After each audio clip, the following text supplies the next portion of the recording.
কালকের একটা video footage দেখছিলাম, খারাপ লাগছিল।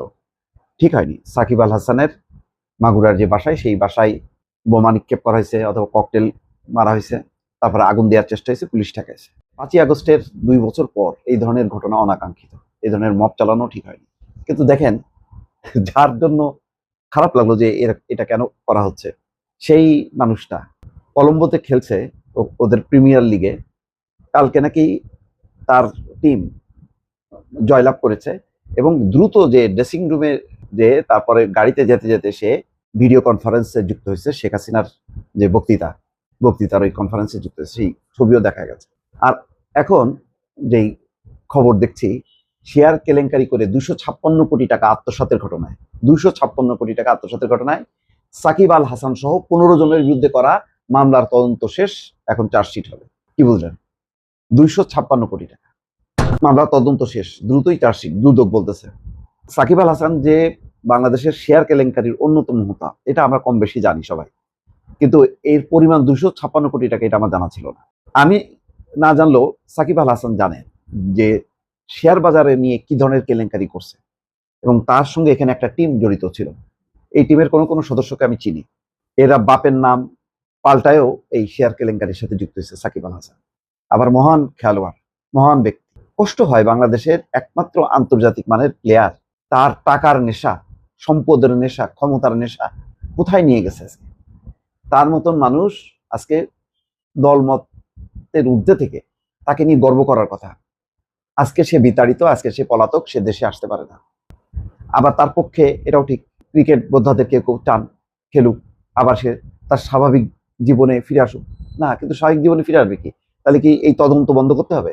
সে তো অপরাধ করছে, সে তো জুয়াড়ুদের সাথেও যুক্ত, আন্তর্জাতিক বিভিন্ন জুয়াড়ু সংস্থার সাথে সে যুক্ত, শেয়ার কেলেঙ্কারির সাথে যুক্ত। মানে টাকা ইনকাম করার জন্য হেন কোনো পথ নেই, হেন কোনো ব্যবসা নেই।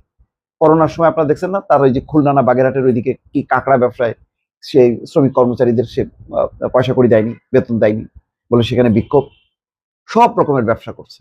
অথচ তার থেকেও ক্রিকেট ইতিহাসে ক্রিকেটার, অনেক ক্রিকেটার, আরো দামি ক্রিকেটার, তারা আরো আর্থিকভাবে তারা স্বয়ংসম্পূর্ণ, মানে এই খেলে তারা কোটিপতি হয়েছে, কোটি কোটি টাকার মালিক হয়েছে।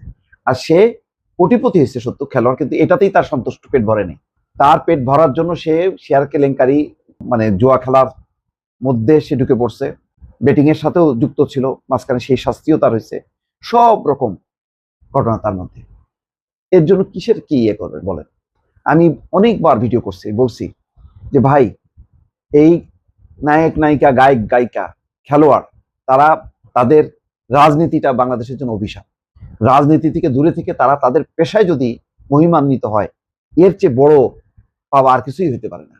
কিন্তু কিসের কি? কারণ এরা জানে যে এদের যখন কি খেলোয়াড় জীবন থাকবে না, ওই নায়িকার যখন কি তার অভিনয়ের জীবন থাকবে না, তারপরে অন্যান্য পেশায় যারা আছে তাদের, তখন তারা এই একটা পেশা ধরছে, রাজনীতির পেশা, সহজ পেশা, তদবির, টেন্ডারবাজি, এই সমস্ত নানা রকম অপকর্মের সাথে যুক্ত থেকে তারা কোটি কোটি টাকার মালিক হবে।